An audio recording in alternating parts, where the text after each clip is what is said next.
আসসালামু আলাইকুম প্রিয় শিক্ষার্থীরা, কোর্স টিকার নতুন একটি ক্লাসে তোমাদের স্বাগতম। গত ক্লাসে আমি তোমাদের সাথে আলোচনা করেছিলাম সি নম্বর অ্যাক্টিভিটি, যেখানে আমরা কমপ্লিটিং সেন্টেন্স দেখেছিলাম।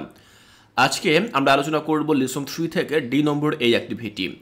এই অ্যাক্টিভিটির মধ্য দিয়ে আমাদের আজকের এই লিসনটি শেষ হয়ে যাবে। এরপর পরবর্তী ক্লাসে আমরা পরবর্তী যে লিসনগুলো রয়েছে সেগুলো শুরু করব। দেখো, ডি নম্বর বলা হয়েছে ওয়ার্ক ইন গ্রুপস। তোমরা দলবদ্ধভাবে কাজ করো। Make a list of 5 things that you do daily to maintain personal hygiene. Share with other groups, make a poster and display to the class. দেখো, এখন আমাদেরকে বলা হয়েছে দলবদ্ধভাবে কাজ করতে, এবং আমরা যেই কাজগুলো প্রতিদিন করি আমাদের ব্যক্তিগত স্বাস্থ্যকে ভালো রাখার জন্য, তার একটা লিস্ট আমরা তৈরি করব। এবং লিস্টটি তৈরি করে আমরা সেটি দিয়ে একটা প্রশ্ন তৈরি করতে পারি এবং ক্লাসে সকলের সামনে সেটি উপস্থাপন করতে পারি।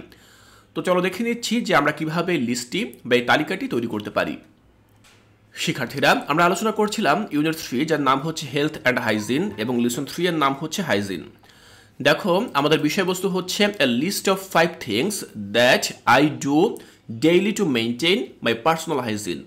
এখানে আমি একটা লিস্ট উপস্থাপন করছি, যেখানে আমি নিয়মিত যেই কাজগুলো করি বা প্রতিদিন যেই কাজগুলো করি তার একটি তালিকা আমার যেই স্বাস্থ্য, ব্যক্তিগত স্বাস্থ্য, সেটিকে ভালো রাখার জন্য।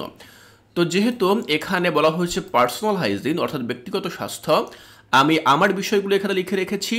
তুমি চাইলে তুমি কিভাবে তোমার পার্সোনাল হাইজিন মেনটেন করো সেটি তুমি তোমার নিজের মতো করে লিখতে পারো।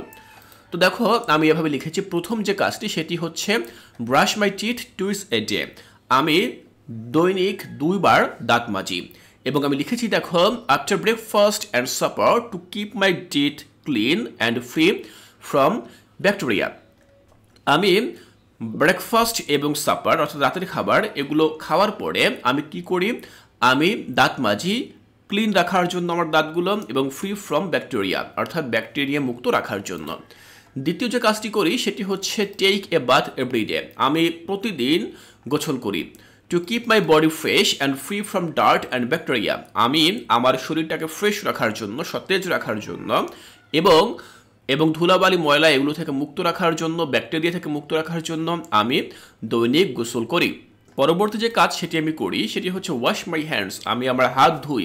দেখো, এক্ষেত্রে আমি লিখেছি before meals and after using the toilet to prevent spread of germs.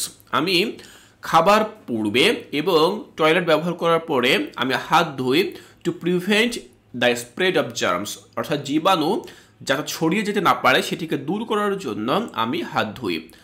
আমার এই তালিকায় পরবর্তী যে কাজ সেটি হচ্ছে ওয়ার ক্লিন ক্লোথস। আমি পরিষ্কার পরিচ্ছন্ন জামা কাপড় পরি। তো সেক্ষেত্রে আমি লিখেছি to avoid the accumulation of dirt and bacteria and to feel comfortable. অর্থাৎ আমার শরীরে ধুলাবালি, ময়লা এবং ব্যাকটেরিয়া এর যেন কোনো সমন্বয় না ঘটতে পারে, এবং টু ফিল কমফোর্টেবল, এবং আমি যেন আরামদায়ক অনুভব করি, এই জন্যই মূলত আমি এই ক্লিন পোশাক পরি।